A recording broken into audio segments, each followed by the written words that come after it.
9 जून 2024 ये वो दिन था जब बेंगलोर में एक नाले के पास एक डेड बॉडी को कुत्तों द्वारा नोचते वक्त देखा गया। आज के समय में इंसान का ऐसा दुश्मन बन गया है कि जैसे मानो वो जानवर हो। जानवर के पास तो दिमाग नहीं होता, इसलिए वो उसके खून के प्यासे होते हैं। लेकिन इंसानों को क्या होता जा रहा है, जो एक दूसरे को इतने बुरी तरीके से मारते हैं कि उससे पहले कभी ये नहीं सोचते कि आगे जाकर उनका क्या अंजाम होगा, या ये कहें कि कलयुग अपनी चरम सीमा पर है।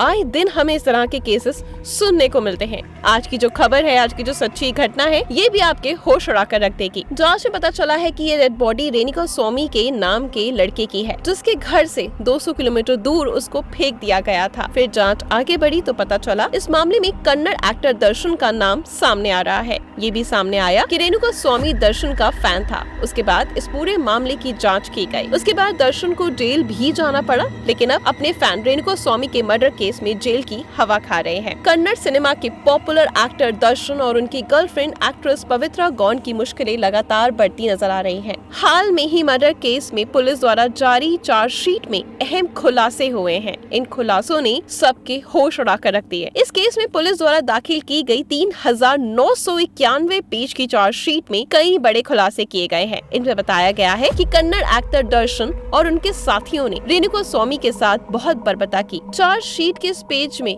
174 और 175 पर लिखा गया है कि दर्शन ने रेणुका स्वामी के प्राइवेट पार्ट पर बहुत तेज लात मारी, और इतना ही नहीं, उसके सिर और छाती पर जोरदार हमला भी किया। चार्जशीट के मुताबिक रेणुका स्वामी को बेंगलोर के पटनगेर के एक शेड में रखा गया है। वारदात मामले दिन शाम 4:30 बजे पवित्रा गौंड, विनय और प्रदोष स्कॉर्पियो में वहां गए थे। इसके बाद एक्टर दर्शन भी वहां पहुंचे। उससे पहले पीड़ित को अन्य आरोपियों ने खूब पिटाई करी। वहां जाते ही दर्शन ने रेणुका स्वामी का मोबाइल चेक किया। उसमें अश्लील तस्वीरें देखने के बाद उस पर लातों की बर्बरता करनी शुरू कर दी। दर्शन की मार की वजह से पीड़ित गिर गया और उसके बाद एक्टर ने अपना एक पैर उसकी छाती पर रखा और जोर से धक्का दिया। फिर उसके सिर के बाएं हिस्से पर अपने जूते से जोर से मारा। इस हमले में उसके बाएं कान पर काफी गहरी चोटें आई हैं। इतने में मन नहीं भरा तो दर्शन ने दूसरे आरोपी पवन को रेणुका स्वामी के पैंट उतारने का निर्देश दिया। फिर उसके प्राइवेट पार्ट पर अपनी जूतों से जोरदार प्रहार किया। चार्जशीट के मुताबिक रेणुका स्वामी वेजिटेरियन था, फिर भी जबरदस्ती नॉन वेजिटेरियन खाना खिलाया गया।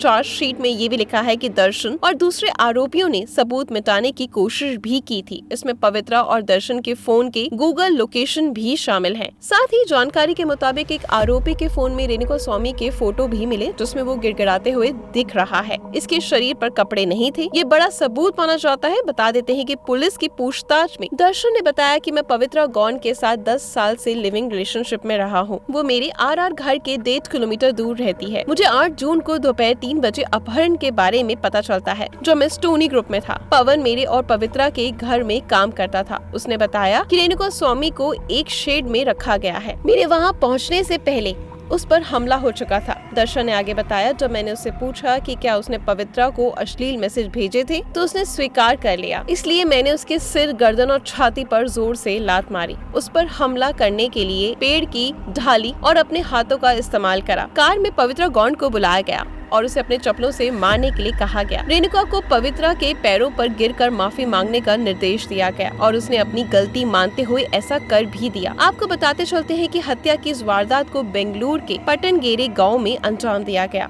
मौका वारदात दर्शन के जाते ही रेणुका स्वामी की पीट कर हत्या कर दी गई। इसके बाद एक आरोपी पवन ने व्हाट्सएप के जरिए इसकी सूचना देकर एक्टर को बताया था। फिर शव को ठिकाने लगाने की योजना बनाई गई। सभी आरोपी शव लेकर कामाक्षी पायलट पहुंचे। वहां शव को एक नाली के पास फेंक दिया गया। इसके बाद थाने में जाकर सरेंडर कर दिया गया, जहां 30 लाख रुपए की विवाद की बात कही गई। पुलिस को आरोपियों की बात पर भरोसा नहीं था, तो उसने कड़ाई से पूछताछ करी। इसके बाद आरोपियों ने सच उगल दिया। उन्होंने बताया कि रेणुका स्वामी की हत्या करने के लिए 30 लाख रुपए की सुपारी दी गई। इसके बाद 5 लाख रुपए की अंतिम राशि की भी भुगतान कर दी गई। उन्होंने इस हत्या के मास्टरमाइंड दर्शन के नाम का भी खुलासा कर दिया। पुलिस की तफ्तीश से पता चल गया कि एक्टर दर्शन ने कुछ रोज पहले ही रेणुका स्वामी के कत्ल की सुपारी दी थी। इसके बाद उसके लोगों ने रेणुका को ट्रैक करना शुरू करा। चित्रदुर्ग द्वारा जानकारी जुटाई गई। इसके बाद 8 जून को अगवा करके उसे मौत के घाट उतार दिया। दरअसल रेणुका स्वामी एक ऑटो चालक था। दर्शन की दोस्त पवित्रा का कहना था कि रेणुका स्वामी उसे अश्लील मैसेज भेजता था, जिसकी वजह से दर्शन उसके पीछे पड़ा हुआ था और रेणुका स्वामी को दर्शन और पवित्रा के एक साथ रहना पसंद नहीं था, क्योंकि रेणुका स्वामी पवित्रा को पसंद करता था। दर्शन और पवित्रा सहित